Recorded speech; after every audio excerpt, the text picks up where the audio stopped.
Olá, seja muito bem-vindo aqui no canal. Eu sou Mônica Martins e hoje a gente vai falar como que você pode dominar esse medo de falar em público, esse medo, essa insegurança que muitas das vezes você sente na hora de você apresentar um projeto, de você defender uma ideia dentro da empresa, ou mesmo quando você precisa falar para os seus colegas de trabalho, quando você precisa defender uma ideia, seja para a sua equipe ou para o seu sócio ou para o seu chefe. O fato é que nesse vídeo você vai aprender em 5 passos como que eu fiz para poder vencer o medo de falar em público. Vamos lá?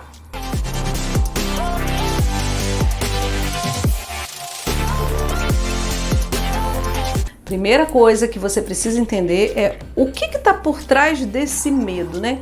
Por que as pessoas sentem medo de falar em público? Na verdade, são duas situações que estão aí por trás. Primeiro, é dela se sentir tola. E segundo, é dela não ser aprovada, dela se sentir rejeitada.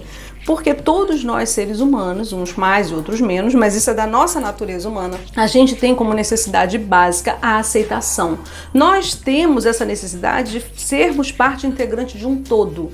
Por isso que nós temos hoje, né, a gente acaba, na fase adulta, a gente acaba se conectando com pessoas por afinidades, né? A gente escolhe as pessoas com as quais a gente quer conviver, nosso grupo de amigos, as pessoas da classe social que a gente quer conviver e assim sucessivamente. Então, quando você se depara numa situação em que você tem que expor uma ideia, de que você tem que falar e você pode ser julgado por isso, a falta de uma não aprovação, ou seja, a falta de um elogio ou de um feedback do tipo, ó, você foi bem, caramba, deu super certo, parabéns, eu nem percebi seu nervoso. A falta desses estímulos é que faz você recuar. Por quê? Porque o que está por trás são esses medos que eu te falei. Então você olha e fala, não. Tem muita gente olhando, né? Podem me achar bobo, tolo. Imagina se eu vou falar isso. Como é que eu vou falar isso? Então, o que você precisa desconstruir de uma vez por todas é que existe por trás desse seu comportamento, que você diz que é uma pseudo-timidez, existe, na verdade, um medo de um julgamento. Ou, além do medo do julgamento, o medo de você ser rejeitado por esse meio, por essas pessoas pelas quais você quer conversar. Hoje eu tenho experiência aí para falar para muitos tipos de plateias, né? Eu tive que já defender projetos aí de milhões de reais para os gringos, né? Quando eu estava lá na multinacional, tenho experiência com palestra, mais de 10 anos aí palestrando, seja para dentro das empresas, seja no próprio mercado. Mas quando você olha eu desse jeito, você deve estar pensando assim, caramba, eu queria ser igual a Mônica, caramba, eu queria ter essa habilidade, eu queria ter essa segurança, eu queria chegar lá e falar mesmo na lata e tá tudo bem, como eu queria ser como ela. A notícia boa que eu posso te dar é que eu não era assim, nem sempre foi assim. Olha só, deixa eu te falar. Eu, quando era bem adolescente, assim, quando eu tava saindo da pré-adolescência para adolescência, eu sempre fui uma pessoa muito reservada. Então, assim, quem convive comigo no dia a dia me acha muito expansiva, que fala bem, né, as mãozinhas que não param. Mas o que tá por trás de tudo isso é uma reserva, é meio que uma defesa para eu me mostrar e não me fechar nesse meu clausulo, né? E eu aprendi a conviver com isso. Então, quando eu era na minha pré-adolescência, eu de uma família muito religiosa, sou muito religiosa até hoje, a minha mãe, do jeito dela, me incentivava muito a falar em público. E ela era ministra da palavra e ela botava eu para ler na missa, né? Que tinha aqueles folhetinhos. Eu lembro como se fosse hoje. Eu pegava um folheto como esse daqui, e a minha mão tremia, né? Então eu colocava naquele ambão e eu ficava na ponta do pé para eu poder enxergar o papel. Para quê? Se eu ficasse com aquilo na mão, a mão tremendo, as pessoas iam ver que eu estava nervosa. E às vezes que eu queria desistir, a minha mãe não deixava. A minha mãe falava, não, vamos lá mais uma vez, tá ficando melhor, vamos lá mais uma vez, tá ficando melhor, as pessoas estão gostando. E no fundo, acho que ninguém estava nem percebendo, né? As pessoas não estavam nem aí se era eu que estava lendo ou quem quer que seja. Mas o que estava por trás era esse incentivo, esse estímulo que a minha mãe queria me dar para que eu continuasse falando em público e eu desenvolvesse cada vez mais essa minha habilidade e deixasse para trás aquela minha timidez. O tempo foi passando, eu ingressei no mundo corporativo, não sei se você sabe, mas o meu sonho era ter uma escola, só que eu não imaginava que eu fosse tão rápido parar no departamento de treinamento de uma das maiores organizações financeiras que a gente tem no nosso país. Eu fui aprovada, eu já estava lá dentro, fui aprovada internamente e eu fui promovida como sendo uma das treinadoras mais jovens de uma grande organização financeira, de um grande banco que a gente tem aqui no nosso país. Então eu era a mais nova. Você pensa assim, no mundo de 120 mil funcionários, eu era a treinadora mais nova. Então eu tinha que entrar com 20 anos de idade, além de ter uma idade bem inferior daquele público, e isso me gerava uma certa responsabilidade maior. Eu ainda tinha que treinar líderes, gestores, às vezes superintendentes e diretores, que os caras tinham 10, 12, 15 anos de mercado. Os caras estavam calejados de gerenciar agência, de trazer resultados, de demitir pessoas, tudo aquilo de gestão que você já sabe. Então isso trazia para mim um peso, uma responsabilidade muito maior. Nessa época eu lembro que eu fiz cursos de como falar bem, falar em público, né, de comunicação verbal, não verbal, e eu lembro muito bem que o que me fez fazer a grande virada foi me colocar em exercício. E nessa época em que eu trabalhava nesse banco, que eu prefiro aqui não falar o nome, né, por uma questão de marca, eu ficava muito nervosa, então eu ficava com placas vermelhas aqui tudo em mim. E aí o que eu fazia? Em pleno Rio de Janeiro, um calor de 40 graus, eu colocava uma gola alta e eu colocava um terninho. Por quê? Porque se desse placas vermelhas no meu corpo, as pessoas não iam perceber. E geralmente as placas vermelhas eram do pescoço para baixo, era onde eu demonstrava que ali eu estava nervoso. Eu sentia meu rosto pegar fogo, eu sentia quente o meu pescoço.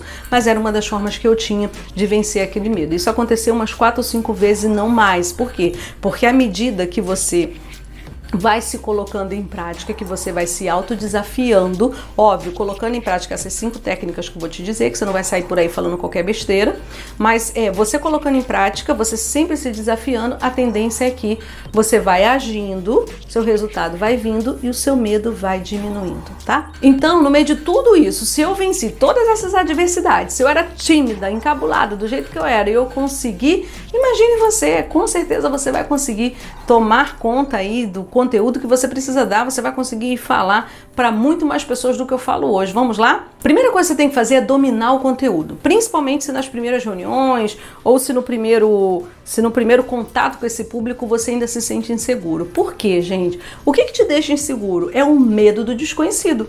Então, se você conhece, qual que é a tendência? O seu medo ele vai diminuindo.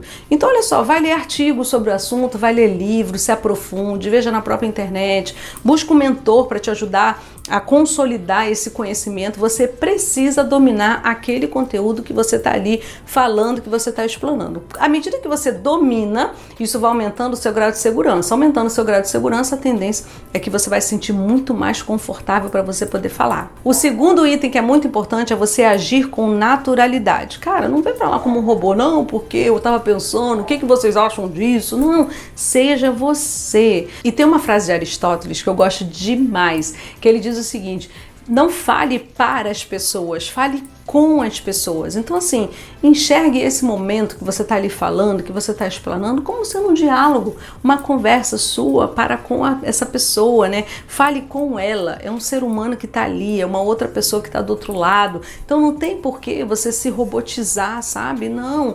Olha, é um bate-papo que você está ali fazendo com a pessoa, trazendo o seu conteúdo, porque é aquilo que você já se capacitou e é aquilo que você já domina. Então, o máximo que pode acontecer é a pessoa intervir ou não concordar com o seu ponto de vista, e aí você vai dizer, olha, eu entendo e percebo que também pode acontecer dessa forma, ou simplesmente ela te elogiar e adorar aquilo que você está falando. O terceiro item é o time. Esse item é um pouco mais delicado, mas eu vou tentar te explicar aqui na prática como que acontece. Esse time é você perceber como que está a sua plateia, assim, o quanto que elas estão interagindo com você, de que maneira que as pessoas estão expressando, se elas estão entendendo ou se elas não estão entendendo a mensagem. Tem um ponto que também é muito importante, é você olhar nos olhos, como eu estou olhando aqui nos seus olhos agora. E se você não quer encarar e olhar para essa pessoa de frente, assim, do jeitinho que eu estou te olhando, tem uma técnica que você pode utilizar, que é, você não olha necessariamente dentro, né, na direção dos olhos da pessoa, mas você pode olhar no meio da testa dessa pessoa, como eu estou olhando agora aqui no meio da sua testa. Então você gera a percepção de que você está olhando, você está dando atenção para a pessoa, mas na verdade você não está olhando nos olhos, porque aquilo pode te desconcentrar. Você que está aí iniciando nessa jornada de falar em público, você olha no meio da testa da pessoa, que você demonstra também atenção, você demonstra cuidado e demonstra que você está ali atento, né, ao que o outro está emitindo de gesto, mas sem olhar diretamente no olhar. Percebeu aí a diferença? O que faz você ser um bom comunicador e perder também esse medo de você falar em público é esse quarto ponto, que é você ter uma linha mestra. É sempre você pensar o seguinte: o que eu quero ao final dessa palestra? O que eu quero ao final dessa reunião? No final dessa reunião, as pessoas têm que entender, sair de lá entendendo o quê? Sair de lá fazendo o quê? E isso eu uso muito para as minhas aulas de faculdade. Não sei se você sabe, eu também dou aula em faculdade. Então, todas as aulas que eu planejo, eu penso o seguinte: Esses alunos, eles têm que sair dessa aula entendendo e sabendo o quê? Porque é essa linha mestra que você vai ter que percorrer por meio do seu conteúdo para gerar esse conhecimento, para gerar essa informação até essa pessoa ou mesmo uma tomada de decisão. Quando você tem essa linha mestra, isso te traz muita segurança. Porque aí você não precisa fazer como muitas pessoas fazem, né? Que às vezes demonstra mais preocupação em dizer aquilo que sabe do que necessariamente falar com o outro. Chega e fala assim, olha, eu vou fazer o seguinte, eu quero combinar com vocês que eu vou falar tudo que eu preciso falar e no final eu abro para perguntas e aí vocês trazem as suas colocações.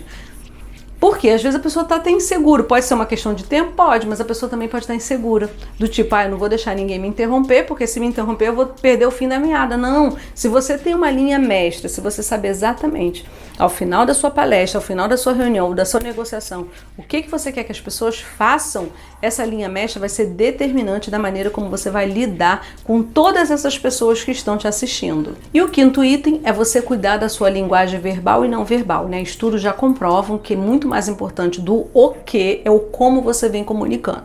Então a maneira como você se coloca, né? Imagina eu tô aqui falando para você de como que você pode fazer boas apresentações, como você pode vencer esse medo. Se eu demonstro uma postura de medo e falo, não, eu domino, eu sei como falar em público, isso para mim é bem tranquilo, eu de maneira nenhuma te passaria credibilidade. E assim é você também nas suas palestras. Então você tem que cuidar da sua postura, cuidar dos seus gestos, né? Porque às vezes você tá com um conteúdo muito bom, que é o quê, mas você não tá sabendo expressar isso, você não tá se conectando com essa audiência, você não está se conectando com essas pessoas que estão ali te ouvindo. E se você tem essa linha mestra, que é o passo 4, em que você quer levar essas pessoas para algum destino, você quer mostrar para essas pessoas alguma decisão que elas precisam tomar ou alguma mudança que você quer gerar, você não vai conseguir tão bons resultados se você não tiver uma linguagem verbal e não verbal adequada a esse público, tá bem? Eu espero que essas dicas tenham sido úteis, porque foi exatamente o passo a passo que eu fiz